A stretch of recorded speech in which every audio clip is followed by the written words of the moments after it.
Hello, नमस्कार. तुमचं स्वागत आहे आजच्या एका नवीन व्लॉगमध्ये. 90% गृहिणी महिन्याचा किराणा भरताना या 5 चुका करतात, ज्यामुळे ना खूप सारे पैसे वाया जातात. पण मी आता महिन्याचा किराणा भरताना या 5 चुका कटाक्षाने टाळते, ज्यामुळे खूप सारे आपले पैसे वाचतात. तर चला मग बघूया महिन्याचा किराणा भरताना काय काळजी घ्यावी, काय चुका टाळाव्या, या सगळ्या गोष्टी तुमच्यासोबत आजच्या व्हिडिओमध्ये मी शेअर करणार आहे. DMartमधून कालच सामान आणलं होतं आणि हे सामान आणल्यानंतर हे असं काही मी काढून ठेवलं बाहेर आणि त्यानंतर काय-काय केलं या सगळ्या गोष्टी तुमच्यासोबत आजच्या व्हिडिओमध्ये शेअर करणार आहे. तर व्हिडिओ कंटिन्यू पहा. आवडल्यास लाईक, सबस्क्राईब, शेअर सुद्धा करा. तुम्ही व्हिडिओ पाहता पण चॅनलला सबस्क्राईब करत नाही, व्हिडिओला लाईक करत नाही. तुमचा एक लाईक, एक शेअर आणि एक सबस्क्रिप्शन माझ्यासाठी खूप मोठं इन्स्पिरेशन ठरणार आहे. तर नक्की सबस्क्राईब करा. महिन्याचा किराणा खरं तर फक्त किराणा नसतो, तर एक गृहिणीसाठी ना तो खरंच आत्मविश्वास असतो. कारण सगळ्या गोष्टी तिला वेळच्या वेळी मिळाल्या, की तिलाही सगळ्या गोष्टी करायला सोप्या जातात. आणि मला सुद्धा असंच वाटायचं, की महिन्याचा किराणा आला, की चला आता आपलं महिनाभराचं टेन्शन संपलं. पण तसं होत नसायचं. तर त्याउलट काय व्हायचं, की महिन्याच्या शेवटी वाटायचं, इतका आपण किराणा भरला, तरी कितीतरी गोष्टी ना पुन्हा-पुन्हा आणाव्या लागायच्या. आणि हे असं का होतं, हे खरं तर मलाही कळायचं नाही. मला वाटायचं, की किराणा भरण्यात चूक आहे का? हेच मला समजायचं नाही. पण मग लक्षात आलं, की खरं तर किराणा भरण्यात चूक नाहीये, तर आपल्या नियोजनात चूक आहे. ज्यामुळे ना आपल्याला महिन्याच्या शेवटी खूप साऱ्या गोष्टी पुन्हा-पुन्हा आणाव्या लागतात. तर चला मग बघूया कोणत्या चुका आहेत 5 ज्या मी कटाक्षाने टाळते आणि ज्या मी काही वर्षापूर्वी सुद्धा करत होते. कारण आपण सगळ्यात साधारण अशा गृहिणी आहोत, ज्या आपण काही ना काही चुका आपण आपल्या दररोजच्या आयुष्यामध्ये करत असतो आणि त्यातून आपण खूप चांगल्या गोष्टी शिकतही असतो. तर मी सुद्धा या गोष्टी शिकत गेली हळू आणि त्याच मी तुमच्यासोबत आजच्या व्हिडिओमध्ये शेअर करणार आहे. किराणा भरणं माझ्यासाठी फक्त दुकानात गेलं, बनवलेल्या सामानाची लिस्ट देणं, ते सामान घेऊन येणं आणि घरात घरात आल्यानंतर ते लगेच डब्यात भरणं, इथपर्यंतच फक्त माझ्यासाठी नसायचं. तर किराणा भरणं म्हणजे माझ्यासाठी जणू काही एक नवीन प्रोजेक्टच आहे. त्यामुळे त्या प्रोजेक्टचं काम मी अगदी ऑडिटिंगपासून करायचे. म्हणजे किचनमध्ये जाऊन प्रॉपर ऑडिटिंग करायचं, की काय गोष्टी आहेत, काय गोष्टी संपल्या आहेत, काय गोष्टी मागवायच्या आहेत आणि त्यासाठी सुद्धा ना बऱ्याचशा गोष्टींचा मी विचारही करायचे, की या महिन्यामध्ये कोणी पाहुणे येणार आहेत का? आपण बाहेर किती दिवस जाणार आहोत? किंवा या महिन्याचे सण-सूद काय आहेत? या सगळ्या गोष्टींची मी एकंदरीत ना नोंद घ्यायची आणि त्यानंतरच मग ती लिस्ट बनवायला मी बसायची.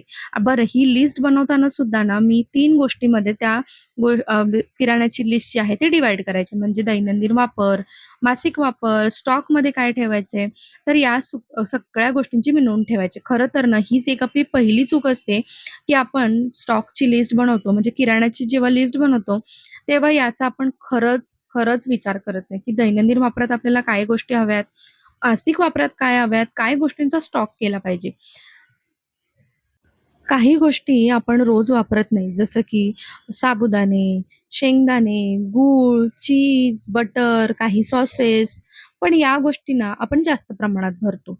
काही गोष्टी आपल्याला दररोज लागतात, जसं की डाळी, तेल, तांदूळ आणि या गोष्टी उलट आपण कमी घेतो.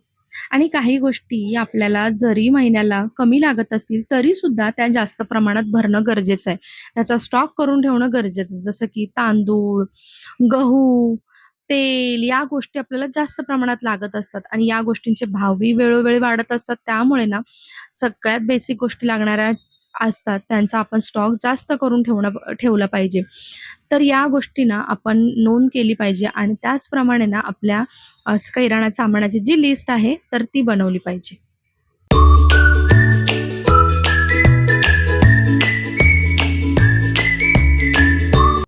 दुसरी अशी आपण चूक करतो, की नवीन जेव्हा पण आपण सामान घेऊन येतो, किराणा घेऊन येतो, तर त्याची वापरायची ना एक्साइटमेंट लेव्हल जरा जास्त असते आपल्याकडे आणि जुनं जे काही सामान असतं, ते आपण आधी वापरत नाही. ते तसंच ठेवून देतो. त्यामुळे काय होतं ना, जुनं सामान तसंच पडून राहतं आणि जेव्हा आपल्याला रिअलाईज होतं, की जुनं सामान आपल्याकडे आहे, ते सुद्धा वापरलं पाहिजे, तोपर्यंत त्याची एक्सपायरी डेट निघून गेलेली असते आणि एकंदरीत काय होतं, पैसे वाया जातात. त्यामुळे जुनं सामान पहिल्यांदा वापरा. जो काही स्टॉक आहे जुना तो पहिला संपवा आणि त्यानंतरच नवीन वस्तूंची पॅकेट्स जे आहेत ते फोडायला घ्यायचे आहेत.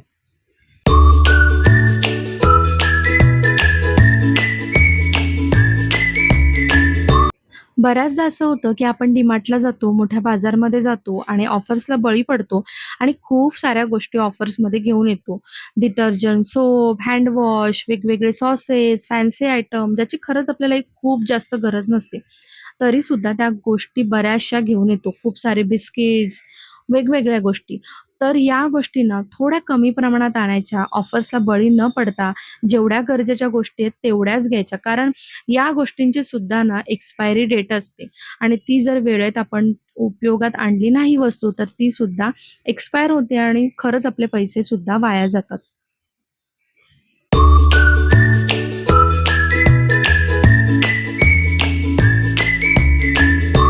किराणा आलाय आणि तो तसाच व्यवस्थित ठेवलाय असं बऱ्याचदा होत नाही. किराणा आल्यानंतर तो कुठल्यातरी डब्यांमध्ये कसाही भरला जातो आणि त्याच्यामुळे ना सुद्धा आपल्या गोष्टी बऱ्याचशा वाया जातात. आता तुम्ही इमॅजिन करा, आपली आधीची बरणी आहे डाळीची आणि ती डाळीची बरणी आपण स्वच्छ न करता त्यामध्ये नवीन आलेली डाळसुद्धा तशीच भरली. तर एकंदरीत काय होतं, खालची डाळ जी असते ती जुनी झालेली असते. बऱ्याचदा जुनी झाल्यामुळे त्याच्यामध्ये टोके पडण्याची, आळ्या पडण्याची शक्यता असते आणि त्यामुळे वरची डाळसुद्धा खराब होते.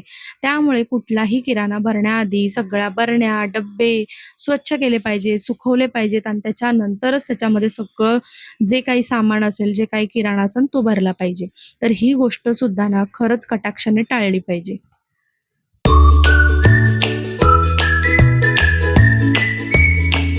किराणा भरताना बऱ्याचदा अजून एक आपण चूक करतो, ती म्हणजे ना, जर आपल्याकडे 2 किलोची डाळ असेल आणि आपल्याकडे 1च किलोची बरणी असेल, तर 1 किलोच्या बरणीमध्ये 1 किलो डाळ मावल्यानंतर उरलेली 1 किलो डाळ आपण ही ती व्यवस्थित पॅक न करता, ती असंच तिचं पॅकेट ओपन करून तसंच ठेवलं जातं. बऱ्याचदा अशा गोष्टी आपण करतो. म्हणजे खूप साऱ्या गोष्टी फक्त डाळीपुरतं मर्यादित नाही, तर खूप साऱ्या अशा गोष्टी असतात, ज्यांचे पॅकेट्स आपण फोडतो, मोठे-मोठे पॅकेट्स आणि अर्ध बरण्यांमध्ये भरून अर्ध आपण असंच ओपन कुठल्यातरी डब्यामध्ये ठेवून देतो. त्यामुळे ना बऱ्याचदा गोष्टी खराब होतात. तर तसं न करता त्याउलट प्रत्येक फोडलेलं पॅकेट, त्या उरलेल्या गोष्टी व्यवस्थित पॅक करून, रॅप करून किंवा मग अगदी दोऱ्याने सुद्धा बांधून ठेवलं तरी चालतं. त्यामुळे गोष्टी ना बऱ्याच काळ टिकतात, व्यवस्थित राहतात आणि खराबही होत नाही आणि एकंदरीत त्यामुळे आपले पैसेही वाचतात.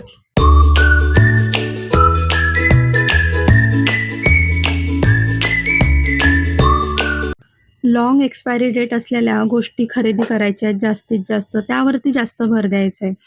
स्वतःच्या मनाला ठरवून ठेवायचं आहे, की लिस्ट घेतल्याशिवाय अजिबात किराणा खरेदीला जायचं नाही. ज्यामुळे अनावश्यक गोष्टी आपल्या घरी येणार नाहीत. या गोष्टी आपण कटाक्षाने जर पाळल्या, तर खरंच खूप सारे पैसे आपले वाचू शकतात.